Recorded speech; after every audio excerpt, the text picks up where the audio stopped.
There we go. Awesome. We're recording.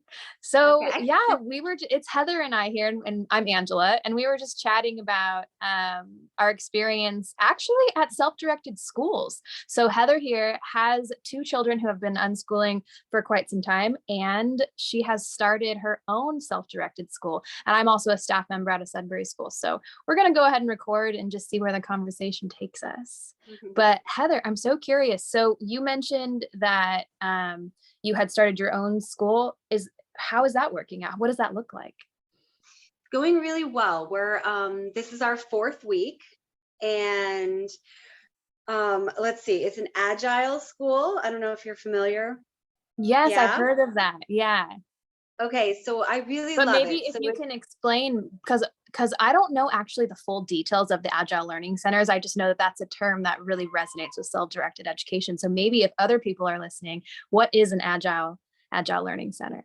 Sure. So the Agile tools have been used in corporate settings. I don't know for how long, but you can become certified as master teachers of Agile or the Agile tools. And it's to help corporations, I think, delegate responsibilities and to project manage and do all of the components of being in a corporation where you've got a lot of different people doing different things and they all need to accomplish a goal.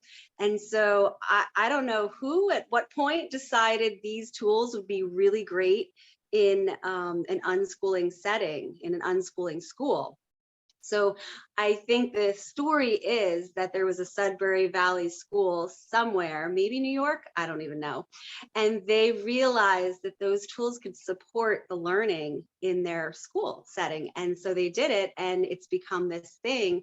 And I really like it because we've been unschoolers for a while, and I was trying to imagine how that works in a school, and I personally have not had the experience of teaching in a Sudbury school, which I would love to go in there for a week and just experience it. But this has some sort of parameters. I mean, we start our day with a meeting, and in that meeting, we kind of make offerings. So an offering could be anything that you want to explore together with other kids. It could be something that you want to kind of teach to other kids. Maybe you're sort of an expert on it, or you feel really knowledgeable about it and you could teach other kids. And then other ways is we can hire out. We can hire people from the community to come in and teach us things. And these are all from the children, from the facilitators. So if I personally have an interest, I can put it on the board as an offering. It could be something that I'm passionate about and want to share with them, or vice versa. And so we're kind of grounded in by these offerings throughout our day. We put them on an actual schedule.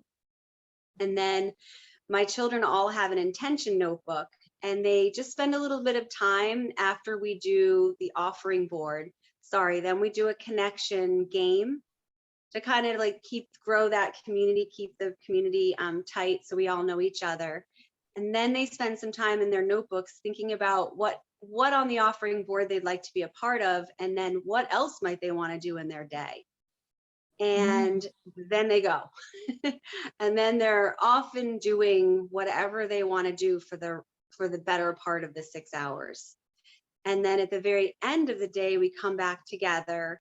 And the way we do it is we share lows and we share highs and maybe some gratitudes. And then one day a week, we have what's called a change-up meeting. And in the change-up meeting, we're talking about awarenesses that we have, like something that isn't going so well. For instance, at our school, we have a game room downstairs and it has a pool table. So you can imagine the first week of school, I have 7 to 14-year-olds.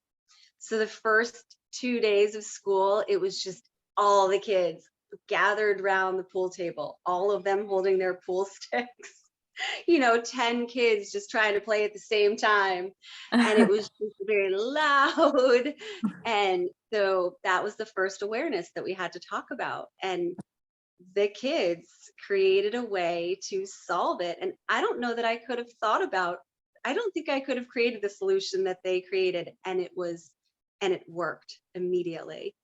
They decided a sign-up sheet was necessary, and that the sign-up sheet had to have a lot of different components, like what's the vibe need to feel like, what do you want the vibe to be, how many players, do you want other spectators in the room, those kinds of things. So that's like the whole gist of it. It's they direct their own learning throughout the whole day. We just have these sort of things that kind of ground that learning. Yeah, I really love that. Oh my gosh, there's so much about that that's like really speaks to me. I like how in the beginning you have some sort of an intention, and it's not like anything is forced. It's more like, hey, what are you feeling? Like, what do you want to do? Because just total open freedom, which is amazing, by the way, and I support that too. It's just that even being myself, an adult, I understand that like it's helpful just to remind myself of what I'm going towards or what I'm working towards, like in the morning, and just to plan the day that way. So that's actually, yeah, I really like it. That's something that our school does not do as much, but what we do have are staff supporters. So if you there's two programs. There's an in-person program and also a virtual program. So if you go in person, you have the option to get like a staff support who will check in with you weekly and be like, so what's going on? How are you feeling? What do you want to do? That sort of thing. But it's optional. Like you don't have to. You can just use the space to be in community with everybody else. But the virtual program, because it is virtual and you're not automatically in the space with other people, you do have to, it's required to check in with your staff advisor, they call it then. And then you come up with activities and stuff weekly. That's how the program kind of works. It's like you come up with these activities that everyone then votes on and agrees to do together, and it gets put on the schedule. And so yeah, that's how they've sort of engineered this online Sudbury school, where there is freedom, but it definitely is like organized as well. Like we organize the schedule through that. Yeah. Okay, all right. And has any of that been done at the schools as well, in the in-person, or like have they started to bridge Like that idea with? Yeah, like organized events. You know what? There are events that get organized, but it's not like that. It's not like, hey, let's get together and weekly we're going to be doing all this stuff. It's more that stuff comes more naturally. Like there's a student right now who is doing, chemistry and biology classes every week and stuff like that. But it's not required. It's not like, hey, let's check in and let's make a plan.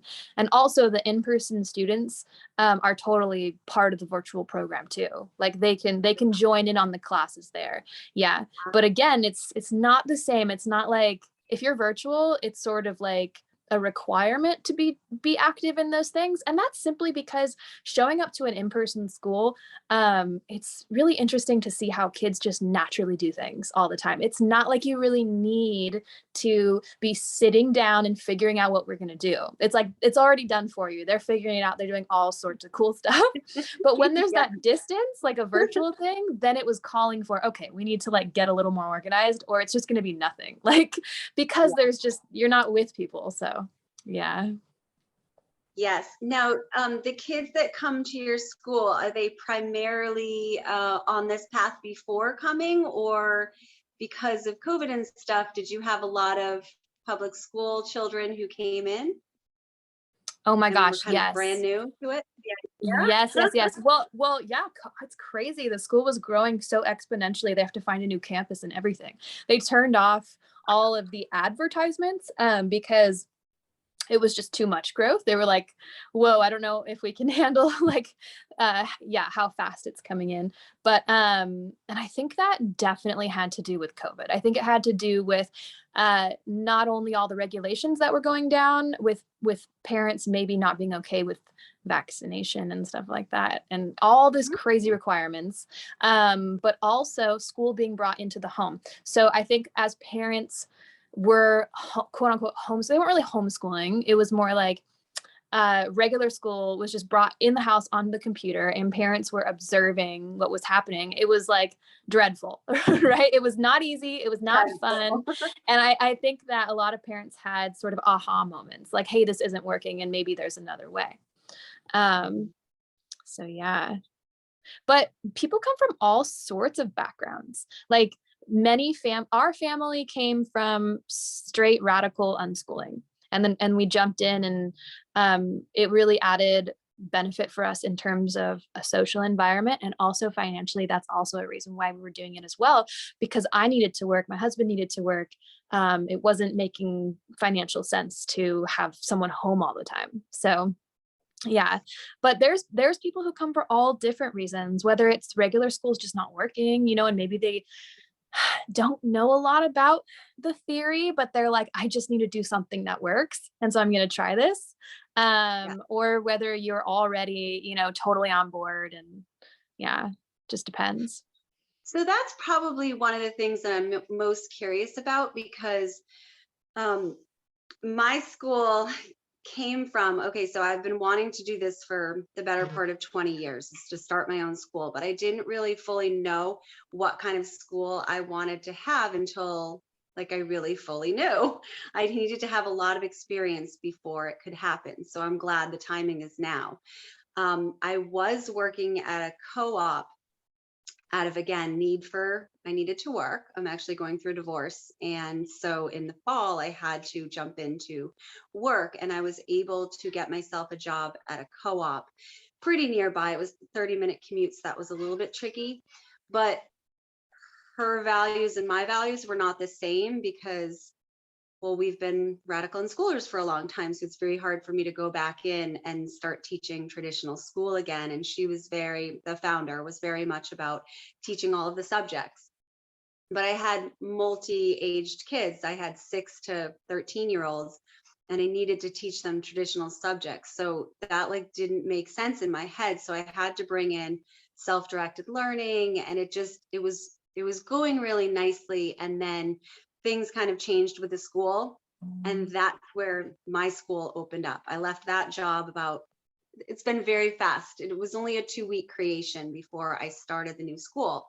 And so what has happened is I had a lot of families, things were just going really well. So I've had 13 students come over from the other school to this one, but they signed up for an academic co-op, and now they're attending my unschooling school. And I would say that many of them came in with reservations, like, I don't understand how this works, but we'll take a leap of faith because we really like you, Heather, and we want our kids to stay with you. So I'm just curious how it all plays out, because they're all wonderful people. They're very conscious. Can you hear me? Because you're I can hear you, but for some reason it Okay. froze. Can you hear me? Okay, cool. Now Okay. it stopped. It unfroze. Now We're I can. good. Now I can. Yeah. Cool. You froze. Eyes closed and everything.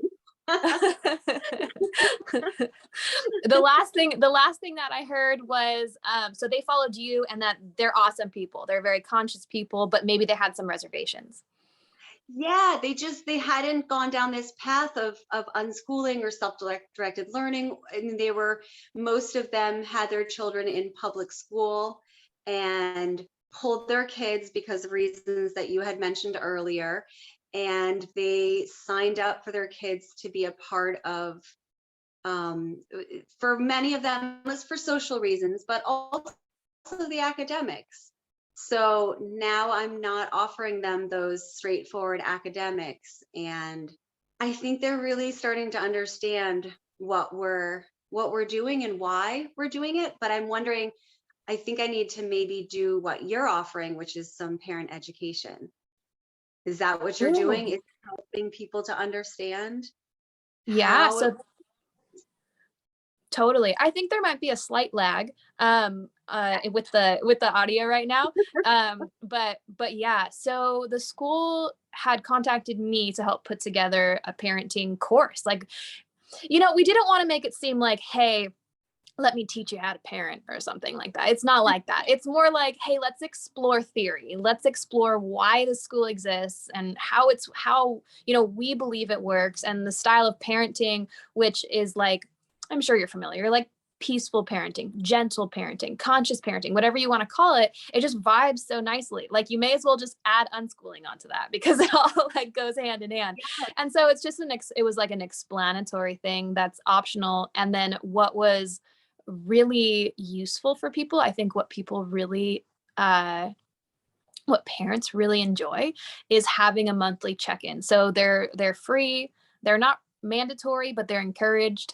But you can basically hop on a Zoom call like we're doing now, and we just sometimes there's a prompt, something that'll get people thinking, examining their own childhood, examining their own educational process, just whatever it is.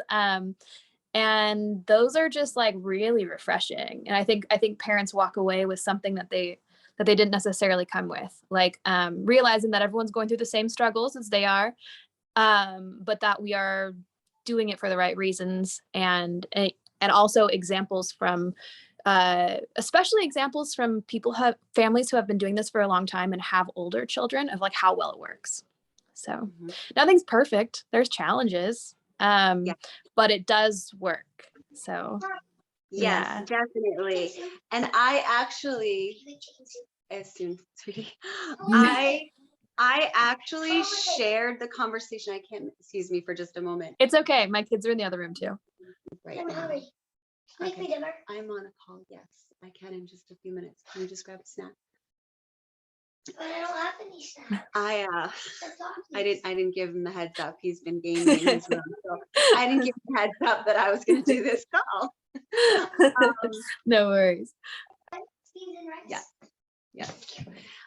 So I'm just going to do this, if you don't mind, while we talk.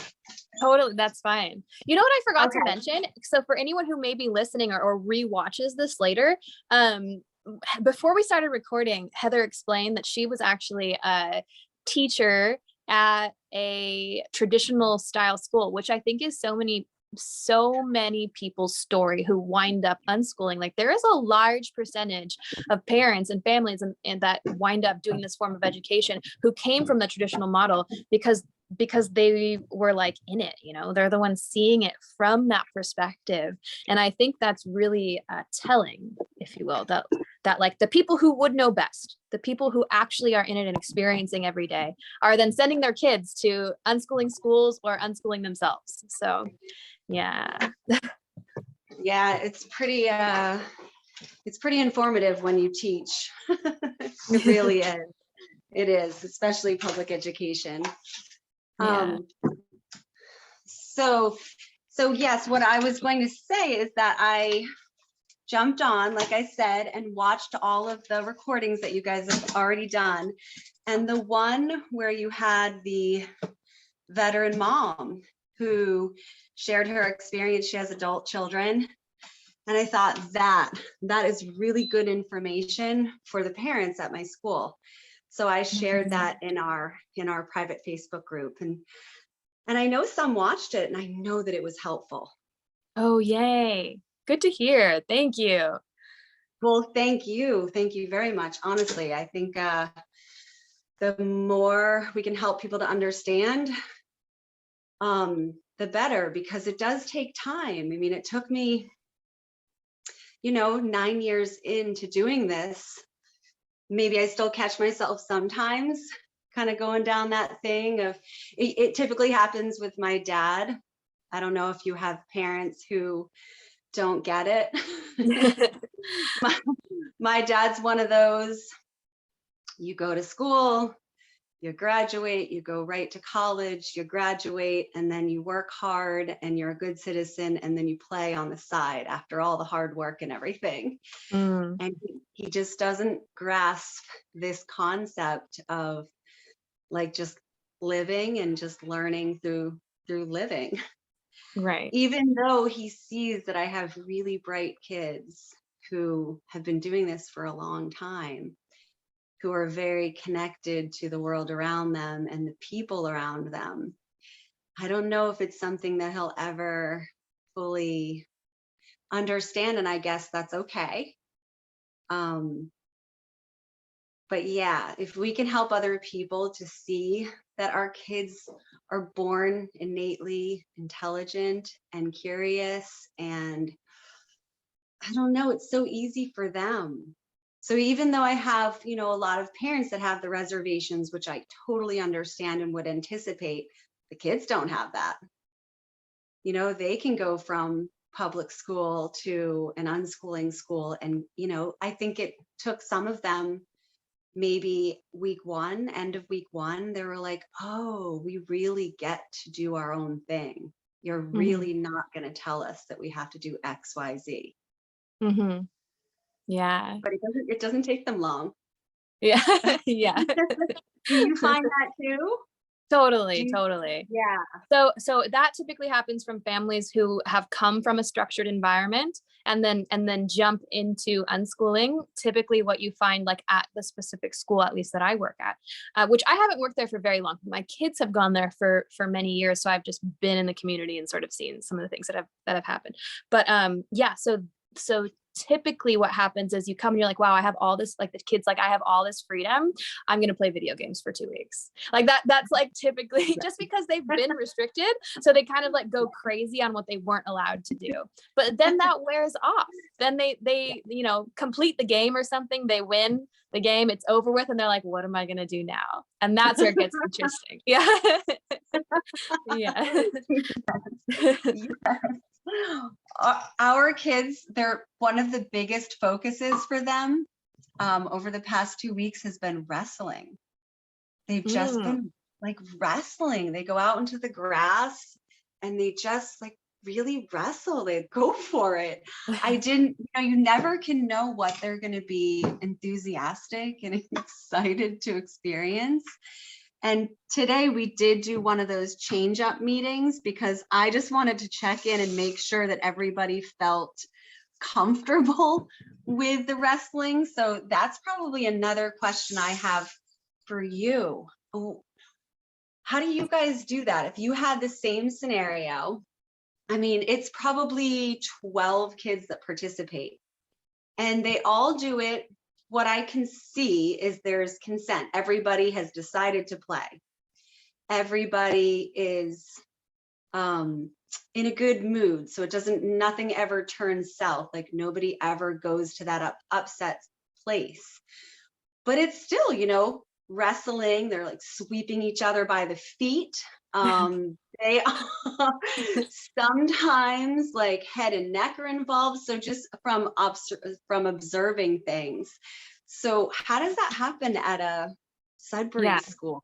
Yeah, it happens. And I think that as staff members or parents, we're allowed to follow our instincts. So if something really feels really unsafe to us, you're allowed to say, okay, something doesn't feel right here. And it's okay if we're wrong. Like it's okay if like, oh, you know what, you guys actually were okay. That was all me. We're part of the community. We're allowed to say what we feel. We're allowed to input.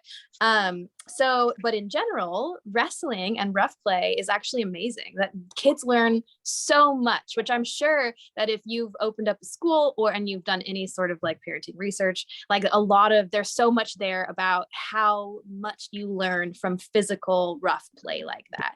Now, going through the motions of it though, like the practicalities of how that actually plays out, the school has had to implement certain boundaries or different rules or different certifications for rough play sometimes because it was apparent that people were not fully aware of like what they were getting themselves into or how that, thinking and planning of how that was actually going to play out, where maybe at first there weren't as many rules. Now it's like, hey, actually, we're not going to do the rough play in room 10. Actually, if you're going to do rough play with boffer swords, I think they're called, or like pillows or any object, you actually have to get certified. And then the students and staff will create what that certification looks like what you have to like be a little trained on and knowledgeable of like what you do and don't do with that stuff, because someone could actually get hurt.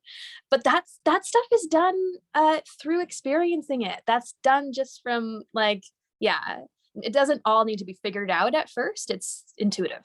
So yes. So the certification thing, you were talking about that in the one that I was watching, and that is amazing. Is that true for every Sudbury Valley school? I feel like I don't know the answer to that exactly, but I feel like, yes, I think that's a very standard thing in Sudbury schools. Okay. Yeah. It got me to thinking about my school and wondering if that would be a good idea, because we do have a kitchen. We do have, yeah, we have a lot of things. We have woods that is, you know, we can't see them or hear them, so they would be in the woods by themselves. Some tools, a sewing machine, I don't know, just things that maybe it would be nice to have these certifications. So are they, I would assume that they range in what the expectations are. Are they usually adult led, sort of mini classes where you learn how to do things? Kind of, yeah. So I'm actually Okay. in the process of getting certified for like everything right now, because I'm kind of new and I want to be able to use the oven and everything. So yeah, so it doesn't have to, sorry, my phone is falling. It doesn't have to be adult led class. If you have older students in your school, it's not that you would force them to do certification. It's more like, hey, is anyone interested in being on the certification board, or whatever they would call it? Is anyone interested in being the certification officer? And then that person or student or staff member is responsible for not only certifying people, but also making sure that you are certified if you are using something that needs certification. Also, what I've noticed is that just because there's a certificate, this is what I think is awesome about schools like this. So my kids may come in the door right now. I hear something's happening. Jazzy, Sure. Jasmine. Okay, hold on. So just because there's a certification doesn't necessarily mean that everyone sticks to that rule. And this is what's amazing, is that just because there's a rule, it's used when it's useful. Just because there's a rule, if you break it, doesn't mean everyone's going to write you up for it just because it's a rule. We start to learn that, okay, we made this rule, or this, for example, there's a certification for the blocks, I think, or like the very basic, like younger kid toys, but nobody ever gets certified for it and everyone plays with it. And it just became obvious that you didn't really need a certification for that. So who's going to be a rule stickler about that? And it kind of, in that sense, children are learning like the use of actual rules. And it's not like, regular school is all about following the rules no matter what. Like, it's like, don't question them and just do it. This has some flexibility to it. It's like, okay, yeah, there's a certification for that. Okay, technically you're not allowed to leave your coffee mug out everywhere, but do I really want to write you up for that? I don't think so. I don't care. So I'm not going to. Yeah. All right. And so Yeah. wait, writing, can they write each other up though if they do? Yeah. If they want to? So writing each other up, you know what? I'm not sure I love the word uses of like, oh, you're getting written up. Sounds so punitive. It's more like, hey, we're taking this to family meeting. We're taking this to civics board. There's a discussion that needs to happen. Just like in your situation where it was really loud and chaotic with the pool game, it's kind of like that. We're going to write this up. We're going to bring this to discussion. It's just that there's probably maybe a little more students. So things need to be more organized, like put it on paper and put it in the pile, and then we'll go over it when we're actually in the meeting so we don't forget about all the things that we need to address. But yes, this is how it's sort of like using your civil arrest, maybe. You're not like arresting people, but it's like everyone is a part of the community and everyone has authority. So it's like, hey, I see you doing something that, like, for example, you keep touching my hair or something. And I'm like, hey, please stop touching my hair. I hear my little guy crying. Hold on one second. I'm going to grab him. Yeah, I'm going to grab him and bring him right here. He'll be right back. Okay, sure.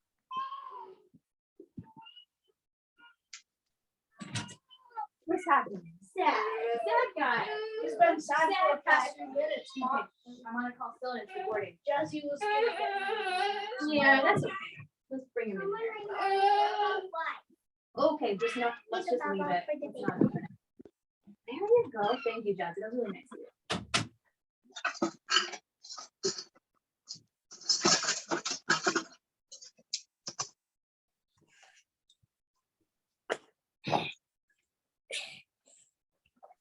Here we are. Yeah. How many This guy's kids? gonna join us. I actually have 4 kids and we're a blended family. Yeah. Yeah. Hi, What are everyone. the ages? Or what are the ages? So they are, he's 14 months. And then I have an almost 8-year-old and an 8-year-old, because we're a blended family. So that's how we have like 2 of the same age, and then a 10-year-old. Yeah. Yeah. Are the 8-year-olds good buddies? Good friends? Yes, they're like total sisters. So they're the best of friends, but they're also like a little bit of rivalry and like a sister relationship for sure. They've lived together since let's see, since they were like 2 or 3, each of them 2 or 3. Okay, that's so nice. I asked that question because both my kids have always wanted to have a sibling come into the family that's the same age. So you guys actually had that opportunity. Yeah. Oh, hi. You want to talk? You want to say hi? Hi. You want to be part of the conversation? Oh my gosh, I forget what I was saying. Something about touching hair. Yeah, so that's like a classic like stop rule. Hi. Because it's your body, so you can say stop. And if they don't stop, then you can, that's something that someone would probably write you up for, basically. And then it would it would be brought to the civics board, where both of the individuals, whoever wrote them up and then whoever got written up, would be just called to a meeting. Oh my gosh, and this is going along with actually the intention of what this chat was going to be. If Andrea had been here, we were going to talk about resolution plans and like how we resolve conflict in the school environment. Yeah, so this is like how it starts, I guess. There's conflict, you get brought to civics board, and then people serve on the board. So it's typically like in a small classroom, like a small day. It's typically like a staff member and a student. And whoever's brought to the thing that day. And then so yeah, basically what happens is there's a reading of the findings.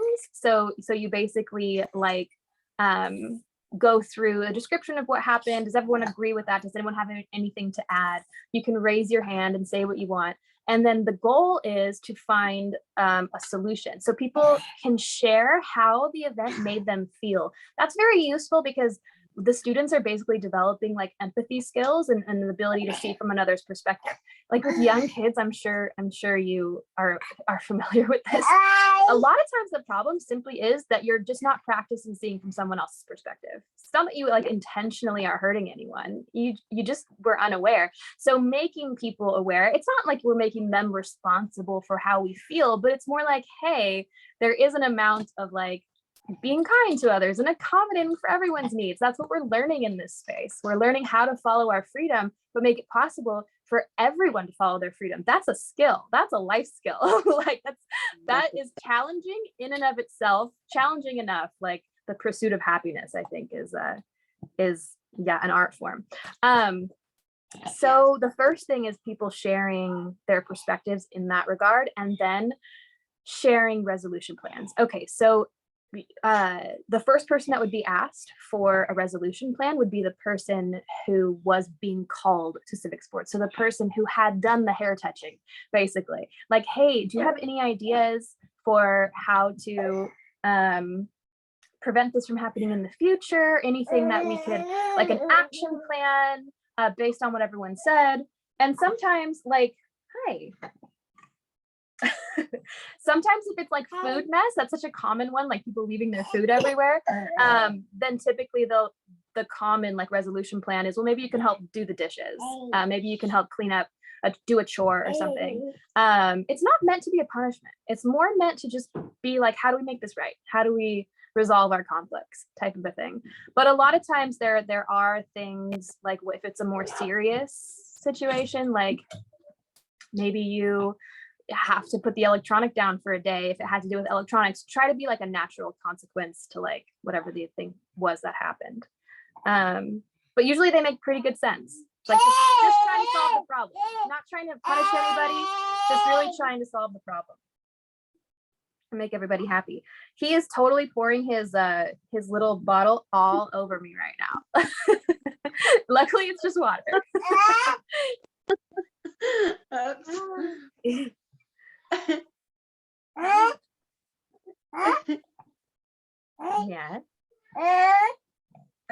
me model? Yeah, let me think of some common ones that I can remember. Like a lot of times just talking about, oh, I don't know what I just did. Just talking about the situation is all that's needed. There's not really needed to be like some action plan, especially if it's like the first time or second time something has happened. It's when it starts getting into like, okay, this person has been asked not to do this like many times and nothing's helping. So how can we as a community come together and help this problem? And the person who then is brought to resolution, they also have to agree to everything. It's not like, hey, it's just forced upon you. It's like, do you agree to these findings? Do you agree to the resolution plan? Yes, yes, yes. If there's ever a no, then it is actually brought to what's called a trial, where like everyone gets together and we actually have to, get to the bottom of this. Maybe someone disagrees with the findings. They're like, no, I didn't do that. That didn't happen. That type of thing. Then it's brought to a different level. How often would you say that happens?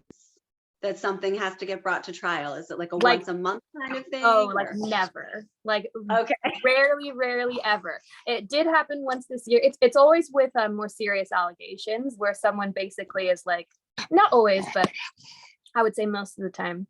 I have only ever experienced like being privy to a trial one time where, and it just doesn't happen. It's like rarely that it comes to that. Basically students are like, hey, yeah, I did do that, what the findings are saying, but I think that the charge I'm being given is too serious. That was the issue. I think we need to change the wording. I don't agree with, this sort of a thing. Wow. Do many of the kids appreciate the process so that they can maybe see things that they maybe couldn't see on their own? Or how did they do? I don't know. Like, I'm just curious. I'm trying to put myself in the shoes of those kids. Like if I were 10 and that were to have happened, if I had made a mistake and then I was brought, not charges against me, but people were telling me I had made a mistake. I mean, I'm just wondering how I would have received that. And I'm sure it's done a lot in kindness and love. I'm sure it's not meant to be harsh. Yeah, and I think that's a process of like being new to a school, especially like everyone's written up. Everyone makes mistakes.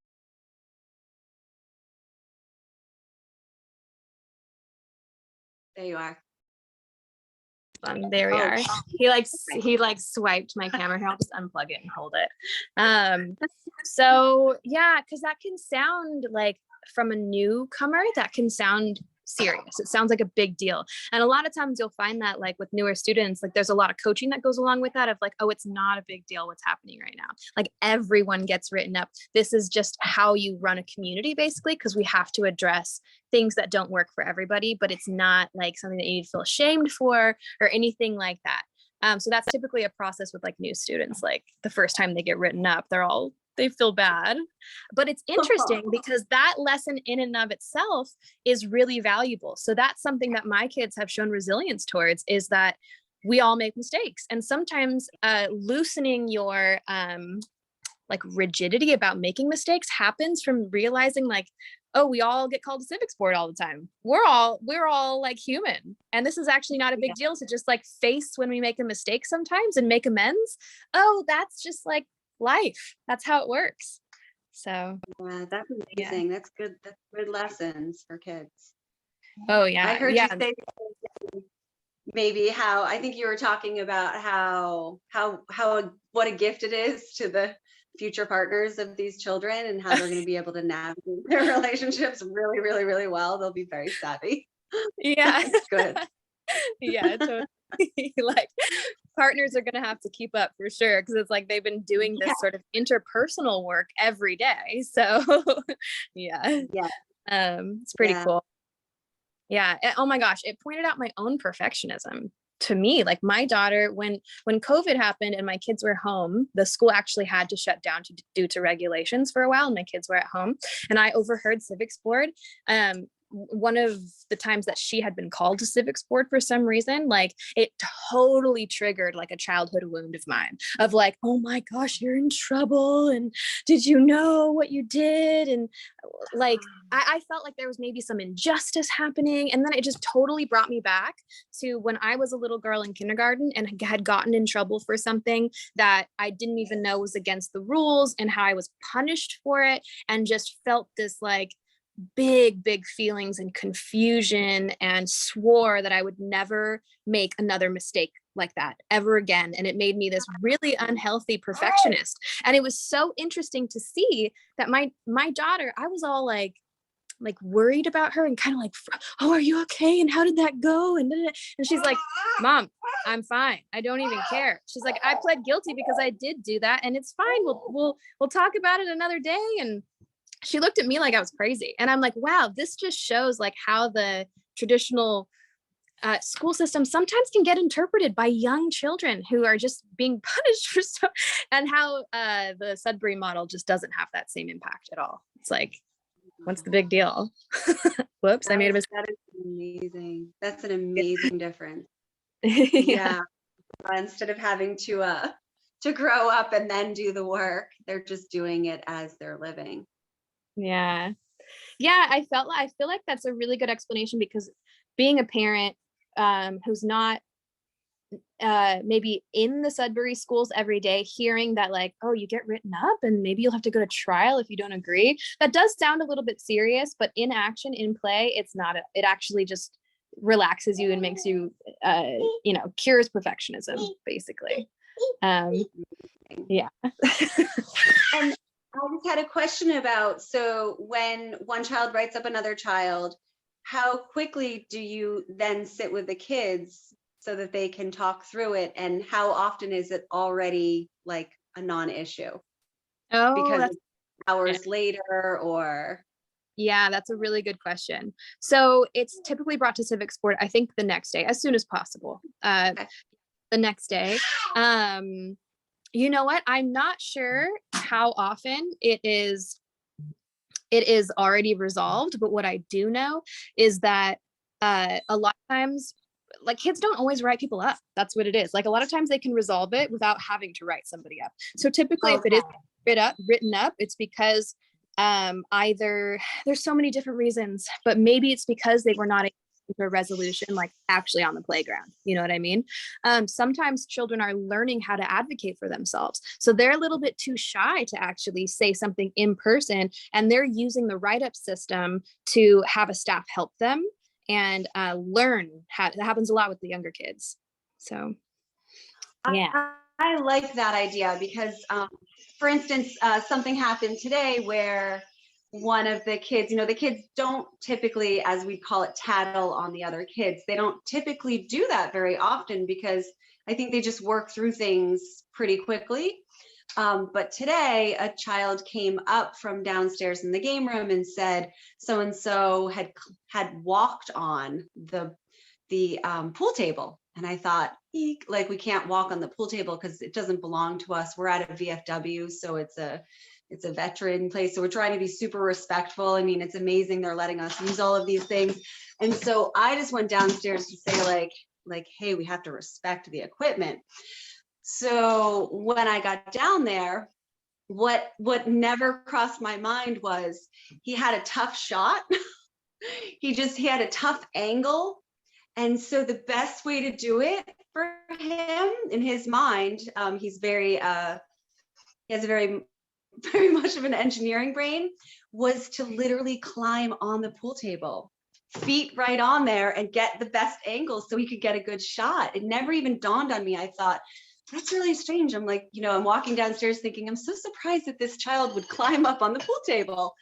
And as it turned out, that was the reason. And I think the other child was pretty surprised that was the reason, because they think the other child just went to that's, I don't know what he went to. I didn't even ask him. I don't know if he went to that's dangerous or that's disrespectful, like maybe I did, or I'm not quite sure.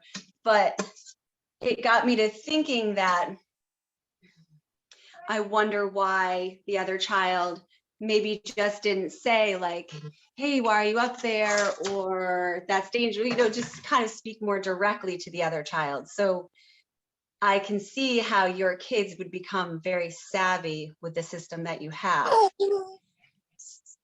So I might think about adding in some of that for these like one-on-one issues. Right. Yeah. And I think it definitely helps also when, it helps when schools are small too, but especially as you gain students, it's like you need some sort of system to be able to resolve conflict for sure. Otherwise things just get lost in the day-to-day function. But I think another point that you brought up that was just super useful, I see that we're getting to the end of our time, and I think he's letting us know that too. Yeah. But before we end, it was just so useful, something that you mentioned. So when you go to Civic Explored, it's not all about hearing the perspective of people who, felt that they were wronged or hurt. I'm so sorry. Hold on one second. He is asking, come here. I'll just no, so the camera can see, but I'm going to feed him. There. So it's also hearing the perspective and of the person who is written up, because a lot of times we find out things that we didn't know, and they didn't even do what we thought, or the person had thought, or whatever it is, or there's an understanding for why the kid climbed on the pool table, like you said. It's like, seen from that perspective and simple discussion of like, oh, I see why you were doing that, I understand that, still there's a boundary here, whatever it is in the situation, is a lot of times all you need. You don't even need to go any further than that. It's like, oh, we just needed to understand each other. Gotcha. Yes. Yeah. Exactly. Yes. And seeing that play out today made me realize like the learning that can happen there, and how it could have been without me intervening. They just needed to talk through it. Yeah. Yeah. Totally. Oh my gosh. And it is so cool. Just like you said, how kids like solved the problem with the pool table by okay, we need to do a sign up sheet or whatever. Like it's the same thing in civic sports. Like, how do we resolve this? It's like first and foremost allowing the kids to try to come up with solutions. Of course, we're not just gonna like go with like things that are not practical or maybe harmful for others. Like that's why there's an adult there, but allowing them to resolve those things, man, this is real life learning. So it's real life learning, and the solutions that they have are just like amazing. I just listen to them all, and then we try to I have friends that started an agile school 6 years ago, so I've gotten a lot of tips on things that I could do now and not have to learn over the years. And one of the things they said is, you'll have lots of solutions, but try to narrow it down, have the kids narrow it down to just one solution to try. And then the way our board is set up is that we have the awareness in the first column, and then we have the a proposal, sort of the solution, and we just try to pick one solution. And in this case, it was the sign-up sheet. And then we have practice. So then there's 3 more columns, and it's week 1, it's week 2, it's week 3.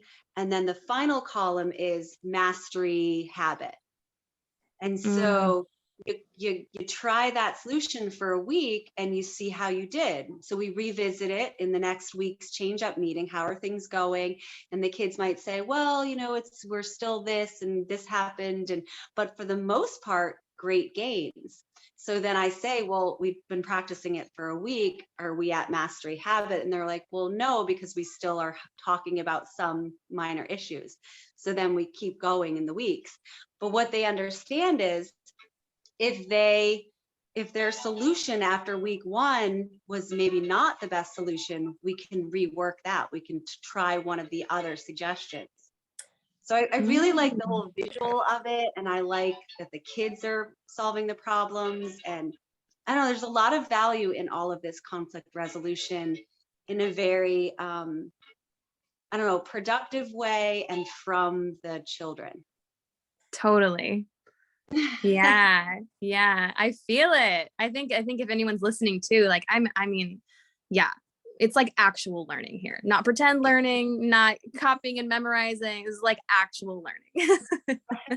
Yeah. Oh my goodness. So it looks like we are at the end of the call, and I'm just stoked that you hopped on. I think it was such a useful conversation. And if you want, I'm gonna post this video in the group, and it would be awesome if you want to link to your school or anything that you'd like to share. Is there anything that you want to tell anyone if they possibly were listening about your school or anything, where they can find you?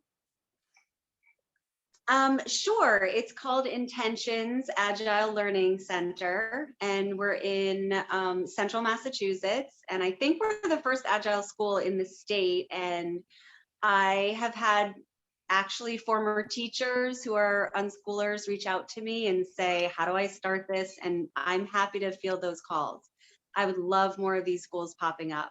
For many families, they're over an hour away from us, hours drive, and they just can't make that commute. So I think I'm happy to share the information and get more of these self-directed schools out there for families.